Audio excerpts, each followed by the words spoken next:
Hello and welcome back to the Go-Karts and Good Times YouTube channel. Today the machine shop is finally going to be receiving my engine and parts are going to start coming in for my EJ25 rebuild to go back in my Impreza.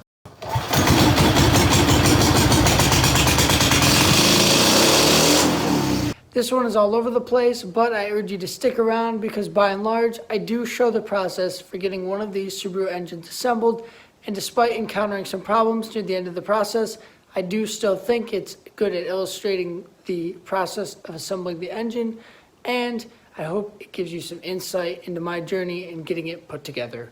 If you've seen any previous videos, you'll know that the engine out of my 2007 Impreza 2.5 I finally gave out, and I need a replacement. You'll also know that I bought a replacement engine and tore that and the blown up one down to the point where everything is in pieces, scattered back in the car and around the garage. The first part I decided on ordering, and the only part I really need for now, are a set of Nippon racing pistons. These are basically the cheapest ones you can buy, and they have decent reviews, so I think they'll do all right for me. These are the only part the machine shop needs for now because I will be assembling the engine, but they need them to match the new bore of the cylinders. The other reason I've only ordered pistons so far is that I don't exactly have the money for all the other parts. And with a waiting list already established of other people who are in line before me for work to be done at the machine shop, it'll be a while before they can get to my job anyway. So I only really needed these pistons because this is the first step in the engine rebuild. Like I mentioned before many times, in addition to boring over the cylinders, they will also be hot tanking and cleaning up both halves of the block for the rebuild. This is a note I'm throwing in after the fact. Here is the label for the exact set I bought. These are slightly oversized, as I've mentioned before, and these weren't exactly the cheapest pistons, but they were the cheapest ones with good reviews and that other people recommended.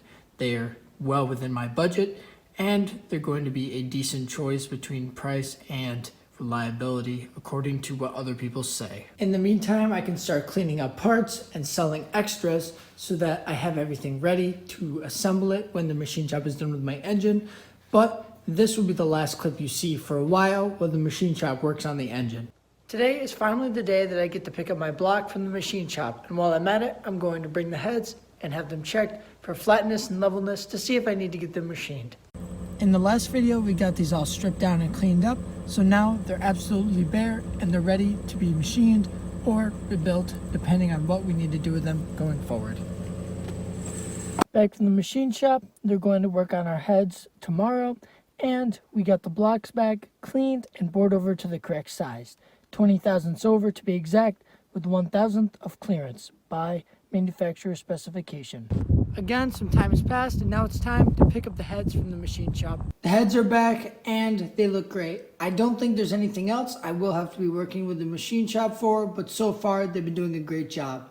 The biggest thing now is actually having the money to order the parts to rebuild the engine. Like I may or may not have mentioned before, I work a part-time job on top of school and sports, so money doesn't come in very quickly, and I'll have to save up for a little while until I have enough to actually buy all the parts.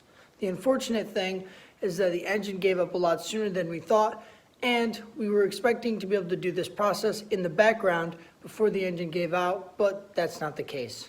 For some reason, I expected the biggest part of waiting was going to be on the machine shop to do the work, but they got it done extremely quickly, and I'm happy with it. But now this will be the last clip for a while until I have enough money saved up to actually buy the engine parts, like I said. It's been a couple weeks, and it's finally time for an update.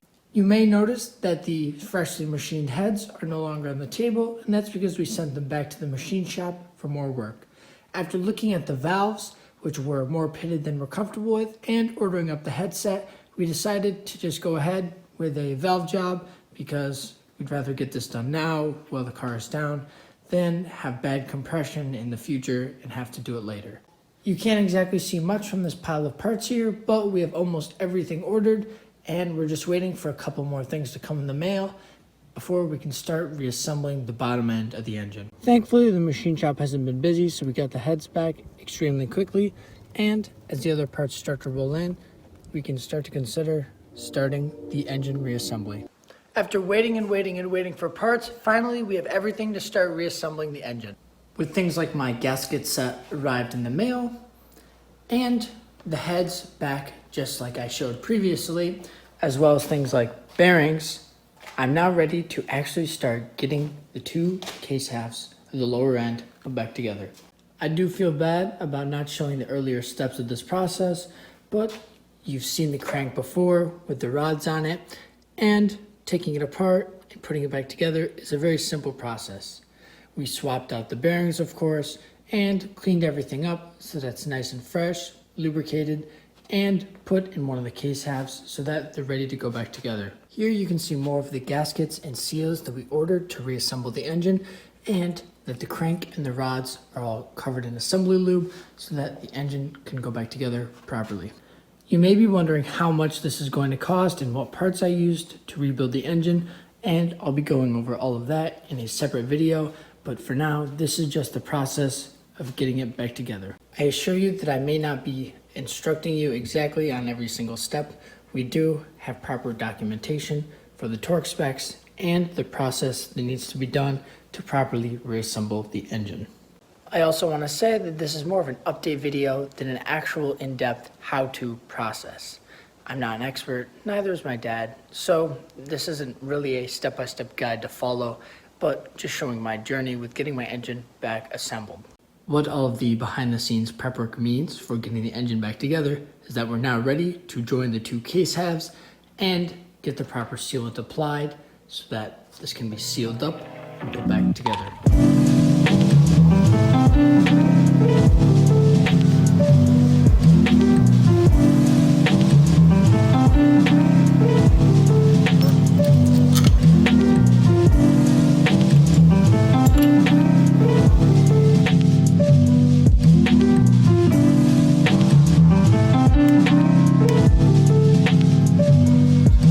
While not a ton of progress for one night, the case halves are assembled together and all the hardware holding them in place is torqued down to the correct specification.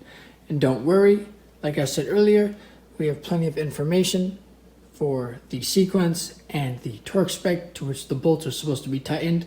It's the next day and I'm back for just a little bit more work on the engine. And keep in mind that it is a school night, so I'm not aiming to accomplish much, but just make a bit of progress. The goal for now is to get the pistons installed in the engine. As you can see here, we have our Nippon Racing parts laid out and ready for the rings to go onto the pistons before they can be put in the engine. One of the biggest difference between normal engines and these Subaru Boxers is that when putting the pistons in, you have to use these little access ports on the side to put the wrist pin and the retaining clips in. And I decided against doing an unboxing because you've already seen the pistons when I dropped the block off to get machined, and there's not much special about them. They're basically a stock equivalent, but they're shiny and brand new. Like I said earlier, I'll do a cost breakdown talking about all the parts I used for the engine rebuild in a different video, but for now, you can at least see the brand that I'm going with and the parts as I use them to get it back together. So I'm going to get these opened up and get everything laid out so that it can start to be assembled. Now everything is laid out, and like I said, it really is just a stock equivalent. You may see some very minor details that are different between the construction of the factory one and the Nippon Racing ones, but they should be just about the same in any respect that actually matters for the function of the engine. We're going to start from the bottom going up, kind of just working the rings around into the grooves with the absence of a special tool to use. Once again, we have plenty of documentation that'll serve as our instructions for getting these put together. For the most part, the rings are flexible enough that it doesn't matter how you do it. If you're careful, you can work them on and into place correctly. Everyone has their own way of doing it, as long as you don't damage anything. Oftentimes, if you're looking for an example to go by, or confused about any directions, you can just look at the old piston, which is something we'll be doing to ensure that it's done correctly. The instructions say something slightly different than what we've seen before, but like I said, there are multiple different sets of instructions or ways to go about doing this, as long as you actually get them seated correctly without damaging anything. With the oil ring done on the first piston, we figured out in the process that there is an actual bevel on the first and second rings of the piston. Typically, there would be a dot that you put up when you're installing them, but these don't have it. Instead, there's some writing, which should be facing up as you install them on the pistons. Again, this is car specific, and we're going to move on to getting the 2 main rings on the piston. In addition to the sequence in which you're supposed to install the rings, our instructions stipulate that they should be rotated a certain way, 180 apart in the separation of the ring.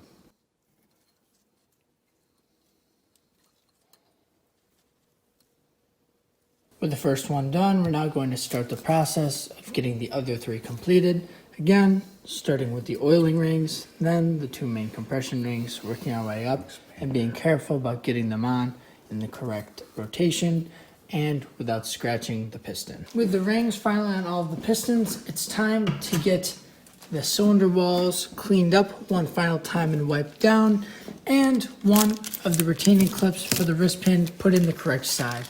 As you can see here, there's a specific orientation that the pistons have to be put in, with the dot towards the front and the larger part of the piston casting up.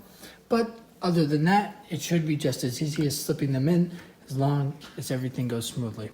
Like I said before, you have to get this clip in before you start reassembly, because you won't be able to reach it as it sits on the inside or the center of the engine. With all of those clips installed, now we're doing the final cleaning and oiling of the cylinder walls before sliding the pistons in. Using the ring compressor, we can finally actually slide the pistons into the cylinders.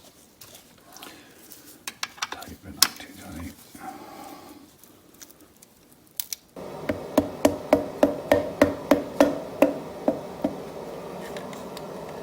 Now, before we try and slip another piston in, we're going to try and get this wrist pin slid into that little access hole.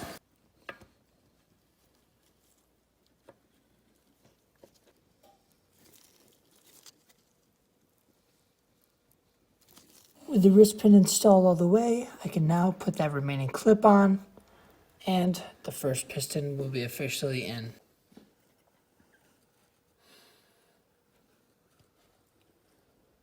And with that, all 4 pistons are installed in the block. Just like that, the pistons are actually in, and the engine is starting to come together. Tomorrow I want to come back and do all the little seals and get all the plugs and start getting more on the block, getting it prepared to put the heads on, and other things like coolant passages, and then finally the intake. I know that's a long list of things, but like I said, I'll keep working on it day by day. In the state that it is, I can finally turn it over for the first time.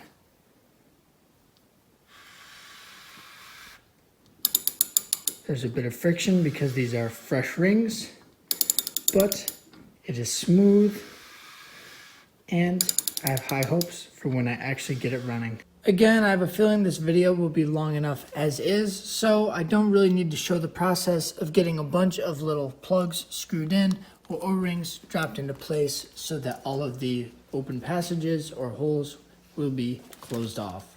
Again, from different flathead Subaru engine to different flathead Subaru engine, these will be different, and you can just find a list of what needs to be blocked off, and especially if you're ordering a gasket kit, match up what goes with what port and get it all sealed. I'm not sure exactly why there are so many different plugs and block off plates for this block, but we do have to get them all on, and even larger covers such as this one, which need to be sealed in place. As you can see, that access plate goes and covers over this, and you can also see that I'm going to be putting in new front and rear main seals, as you should always do when rebuilding an engine. As far as the rear main, we found a piece of PVC pipe, which is the right diameter, to get it pushed in with even pressure and not push it in too deep. As well as blocking off access ports like this, we're also going to be putting on the brand new oil pump, which has also had its sealer applied. It might need to be touched up in a couple spots where it's thin, but can also go on for the most part. It should also be noted that parts like this have been wire wheeled or cleaned up as best as possible with degreaser before sealant has been applied to put them back in place.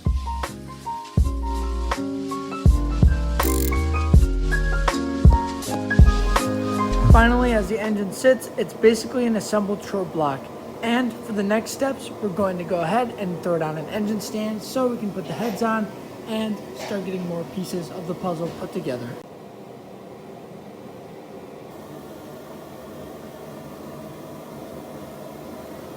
I've already stated my piece, so I'm not going to go ahead and tear everything apart and clean it up so it looks shiny and brand new for it to just get dirty again in one of the salty winters of the north, or just because it's a daily driver and it has a stock motor that's not really going to look especially crazy anyway. But I will go ahead and clean up things like the oil pan that are just a little bit rusty. As you can see, it doesn't look that bad, but a bit of the paint is chipped off, so that should be cleaned up and repainted before I put it back on the car. Well, I could spray paint it. I think I'm instead going to wire wheel and apply a thick coat of POR, because that stuff gets hard as a rock when it's cured and will not chip off the pan like cheap or ill-prepared paint would. With a nice generous coating of a POR equivalent, it's not actually that brand, but a very similar product. It's not pretty, but it won't leak and it won't rust. It didn't have any leaking issues before, but as always with these stamped sheet metal pans, they can rust through or get dented badly enough so that they spring a leak. With the oil pan baffle cleaned up, that can also be put on before I go to putting on the newly painted pan. And then the oil pickup, after being cleaned up and a new O-ring put on, can be installed in place. While we're waiting for the new paint on the oil pan to dry, we're going to go ahead and put the heads on, starting with our brand new head gaskets.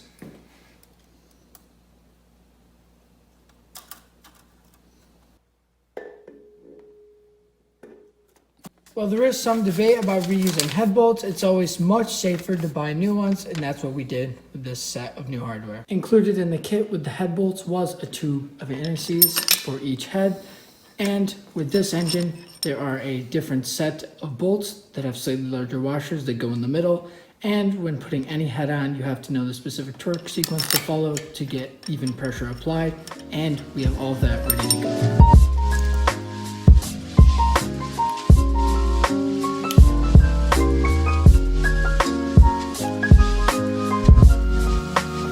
Finally, the heads are torqued on and all the moving components inside lubed up so that they're nice and free moving on the first turnover or run of the engine. Next, before we go ahead and put the valve covers on, we're going to get them cleaned up with a little bit of Scotch-Brite and some cleaning chemicals. They don't look amazing, but at least they're clean and ready to go on the heads with the new gaskets that we got in the headset. First, however, the spark plug tube seals have to be slid into place to keep debris out and oil in the engine. With any of these style gaskets, they just have to be worked into the groove on the valve cover, and then the valve cover is ready to actually be put on the head.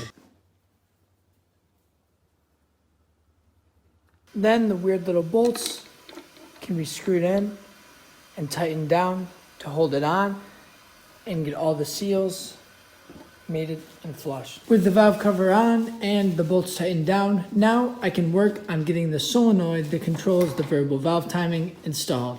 It goes right here on the front of the head and on the back of the opposite one, and actually controls the engagement of the extra lobe, which opens up the intake more.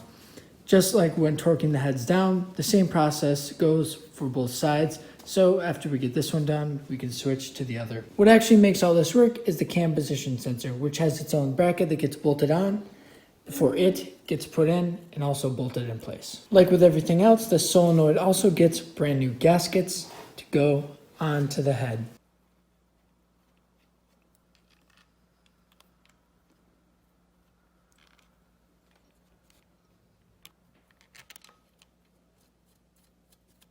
With that, we can get the next head banged out before we can move on the next steps of engine reassembly. With the oil pan completely dry now, I can get to putting it on. It doesn't look perfect, but at least the rust is stopped and it's better protected against paint chips from things like rocks. Unfortunately, while digging out more parts, I also realized that the dipstick tube is a little bit crusty and could also use a cleaning up and a coat of the rust converting paint. At the same time, because I also went out and got a water pump, we're going to get that installed. It came with a brand new gasket, but it never hurts to put a little bit of extra sealant to make sure it won't leak down the road. This stuff is also helpful because it helps hold the gasket in place when you're trying to get it mounted on the front of the engine.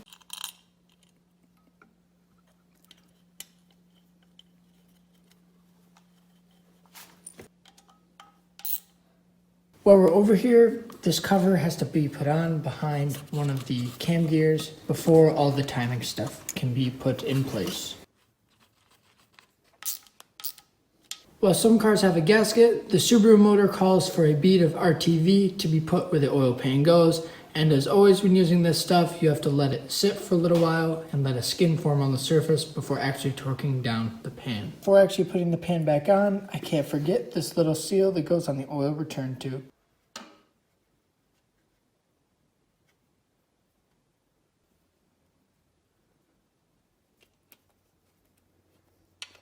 While we're waiting that hour or so before we can actually tighten down those bolts, we're going to move on to getting the timing gears on the heads put on, and then finally getting the new belt and tensioners on.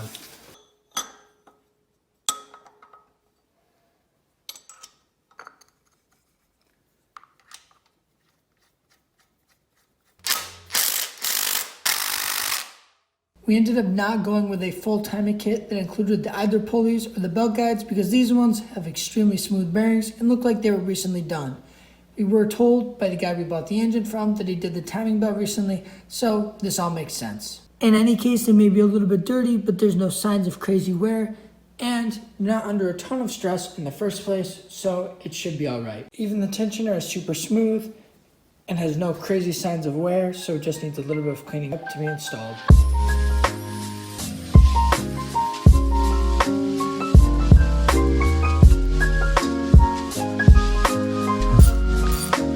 While we do have all the timing components snugged up, we do have to go around and check the torque spec like we've done before, which is a nauseating process that I don't need to share. And this is where the video takes an unfortunate turn. As you can see, the oil pan is once again removed because when we went to rotate the crank to time the engine, we noticed something alarming. For the most part, it'll rotate just like it did before. It's free and there's no real friction, but as you'll see, every 180 degrees when some of the pistons are at the top, there's some friction. We did more research and our findings tell us that the incorrect pistons may have been sent to us. The listing says they're for my car and a slew of other 253 EJ25s, but the box says 257. Looking at the pistons by eye, we made the assumption that they were the same, but if the difference is fractions of a millimeter or like 20 thousandths, then you wouldn't really be able to see that anyway. As it turns out, the STI rods in the 2.5 liter EJ25 engines are ever so slightly shorter, so the pistons are ever so slightly taller. This could result in anywhere from half a millimeter to 1 point something millimeters of difference, and this may be what we're encountering here. The problem is that we wanted to be able to machine or bore over the pistons on this engine. They were a little bit scraped up because of the bearing material that was in the oil from the engine failure. But the problem is, it's very hard to find oversized pistons for the EJ253 or the non-turbo engines. This is why I urge you, if you're doing something like this yourself, to do tons and tons and tons of research. And the unfortunate thing is that what everyone says on message boards is not always true, and neither are part listing descriptions on eBay and other part websites. This is the scary thing, because then how do you know what to trust going forward? This is why for most people, you shouldn't go ahead and try and build Frankenstein motors, and you should go directly to Subaru or a trusted aftermarket brand, or an actual engine builder who can do the work or order the correct parts for you. Where everything is now, I'm so close but so far from actually having this thing together to go back in the car. Unfortunately, this is a huge setback and brings me back to the drawing board until I can gather more information. So I guess this is where the engine will lie for now, and I'll have to come back with an update or maybe even close out this video if that's what I'm choosing to do. Some time has passed, and once again, I am back with an update. As you can see, the heads are removed from what was essentially an assembled engine a couple days ago, and now the two case halves are split and all the pistons are out. As you see here, we use the wrist pins to line up the 04 piston, my old piston, and the new piston, and we found out that actually my old piston and the piston we ordered online are almost exactly the same size, which led us to then look at the rod. Apparently, the different sets of rods that we used from my original one to the donor engine were very, very slightly different in length, which is not what was indicated by people we tried to get information from on forums online, but that is actually our issue. So what we'll have to do is go back to the 07 rods. If you recall from my other video, I do have a full set of 07 rods that came out of my blown up motor, but one of them is really chewed up. Now, maybe this is usable and it's not actually as bad as I think, but if need be, we can get a new rod for like $50, $60 from Subaru and move forward using 3 of my old rods and 1 new one. This does mean that this mess will have to be cleaned up and the entire engine will have to be re-gasketed, and any of the seals or the gaskets that we already used will have to be replaced. At this point in the video, I can see how things may be a little bit confusing, and this is a very long and separated out video, so I think this is about where I'm going to end it. You've already seen me assemble what is essentially most of a Subaru engine, minus the timing components, and of course getting the intake and the accessories back on. But the intake and accessories, we're going to wait until the engine was in the car anyway, because it's a lot easier to get that stuff on once it's bolted up in the car. If you don't remember, I left my power steering and my AC components in the car and they're just pulled to the side. So I would have to get those on and bolted up inside the car, which have some bolts that are hiding behind or near the intake, which are hard to reach with that on. So I figured I'd get the accessories on and then the intake. Either way, I think most of this video is still good and holds true to what we would be doing if we had the correct parts in the first place. It's the same process, and besides that little hitch of using the incorrect rods, everything would be the same. I don't want this headache to discourage people from thinking that they can't do this themselves. This is just because we did not research well enough and we took the word of others over what we'd actually checked to be true with our own measurements, and this led to us using parts that were slightly incorrectly sized and then not fitting. If you're still here at the end of the video, I've got to thank you for watching, and I have to apologize for how long and drawn out this is and how all over the place it is. And while I do say that just about every video, this one especially because of the time frame it's been spread out and the lack of general organization of things has made it really chaotic. What this means is that in the background, I will do the exact same process I just showed you in this video and probably get up to the exact same point as we were before with the timing. And then I'll create a short little update video, getting that finished up and getting the engine finalized and ready to go in the car. The engine installation video and putting the car back together will be its own thing. And then I guess I'll just have to go from there. If you enjoyed, I'd appreciate it if you'd like, comment, or even subscribe to the channel. And for now, this is me signing off.